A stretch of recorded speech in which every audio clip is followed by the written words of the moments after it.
orang yang terzalimi, walaupun dia pendosa, walaupun dia ahli maksiat, walaupun dia orang yang selama ini jauh dari Allah, tapi ketika dia dalam keadaan terzalimi, dalam keadaan susah, dalam keadaan dianiaya, dia berdoa, doanya nggak ada hijab dengan Allah loh. Walaupun dia selama ini nggak pernah sholat, walaupun selama ini dia nggak puasa, walaupun selama ini dia nggak berhijab, walaupun selama ini dia nggak pernah buka Al-Quran, walaupun selama ini dia nggak pernah mengingat Allah, tapi dalam kondisi ketika dia muttar, terzalimi, susah, maka tidak ada hijab antara dia dengan Allah ketika dia berdoa. Kenapa? Itulah istimewanya keadaan ketika orang terzalimi atau muttar. Allah nggak ngelihat dia puasa atau enggak, Allah nggak ngelihat dia sholat apa enggak. Yang Allah lihat dia memanggil Allah atau enggak. Makanya hati-hati kata Nabi dengan doa orang yang terzalimi.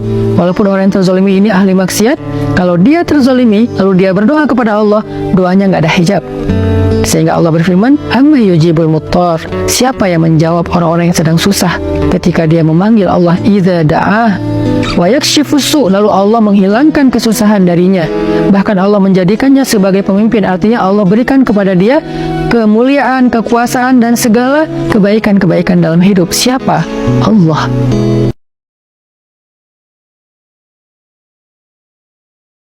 Perilaku narsistik itu bukan hanya abusive secara fisik seperti menampar, memukul, mencekik, menarik, atau bahkan menghancurkan perkakas gitu ya, tapi juga melakukan tindakan-tindakan yang sifatnya verbal abusive.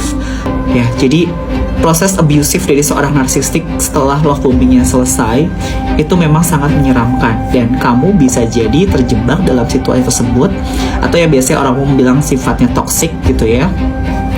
Tapi kamu terus memaafkan perilaku narsistiknya karena kamu ingat love bombing yang dia berikan sebelumnya sangat-sangat indah.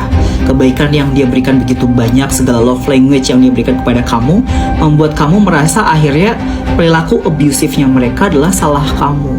Sehingga kamu akhirnya menganggap rendah diri kamu. Padahal bukan itu yang terjadi. Nah, itulah contoh tindakan yang sangat manipulatif dan menghancurkan mental. Jadi itulah mengapa juga penting banget untuk kamu memahami apa saja perilaku senjata narsistik atau NPD ini yang bisa kamu identifikasi.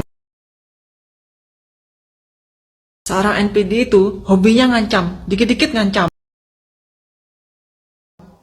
Untuk terakhir kalinya dia akan berusaha memanipulasimu lagi, membuatmu merasa bersalah, menyesal, dan kembali kepadanya. Jangan pernah kembali. Pergi, dan jangan pernah menoleh ke belakang. Kejarlah kebahagiaanmu, karena kamu berhak bahagia, saya berhak bahagia, kita semua berhak bahagia. Thank you.